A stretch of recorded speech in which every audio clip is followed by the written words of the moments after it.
আপোনালোকে চাওক ইয়াত ছাছপেনশ্যন আছে নহ'লে আপোনাৰ এইটো যেতিয়া আপুনি ব্ৰেক মাৰিব এইটো ভিতৰত এনেকৈ সোমাই যাব আৰু চাইখন একদম পাতল হয় এখন 20-22 কেজিমান আছে মইতো কৈছোঁ চলাই থাকোঁতে ইয়াৰটো চেঞ্জ হ'ব এইটো হৈছে পাছফালৰ গিয়াৰ এইটো হৈছে আগফালৰ গিয়াৰ সোঁ চাইডটো পাছফালৰ বাওঁ চাইডটো আগফালৰ বাওঁ চাইডে 3টা গিয়াৰ আছে আৰু সোঁ চাইডে পাছফালে 7টা গিয়াৰ আছে তই যদি 3 নম্বৰ গিয়াৰত দিয় আগফালৰ তেতিয়াতো মানে বহুত স্পীড যাব সেইটো আৰু যদি এইটো মানে তোৰ পিছফালৰ যদি 7 নম্বৰত দিয় চলাবলৈ কমফৰ্ট হয় এইটো এই তলফালে এনেকৈ কৰি পিনি টিভি পানী এইটো চেঞ্জ কৰিব পাৰি এনেকৈ কৰি পিনি আৰু বাফলে এনেকৈ কৰি এইটো চেঞ্জ কৰিব পাৰি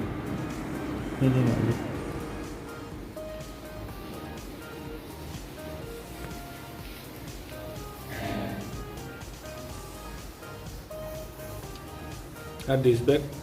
8 চকা আৰু টেঙাটো দেখিছে টেঙাটো ইয়াত মস্ত হয়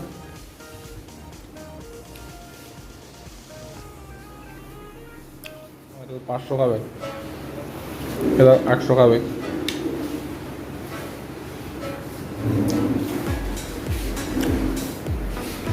পাছত আছে দিছে ডিছ ব্ৰেক ইয়াত ডিছখন বহুত মস্ত হয় ষ্টিলৰ হয় বহুত মজবুত হয়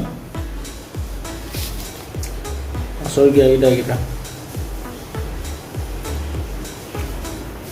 এলবাৰ বহুত ফ্ৰী অলপ পানী বটল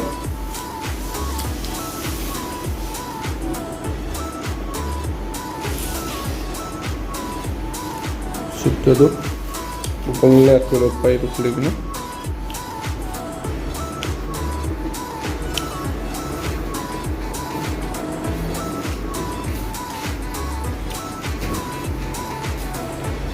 বাকী মই ফ্ৰণ্টৰ পাছ এখন দেখাই দিছোঁ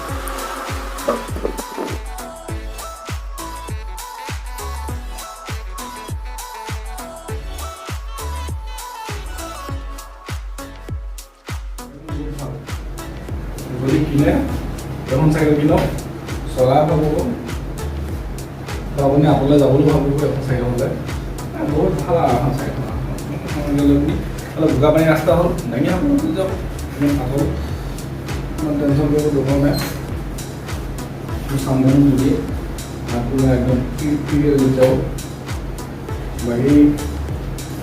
চাই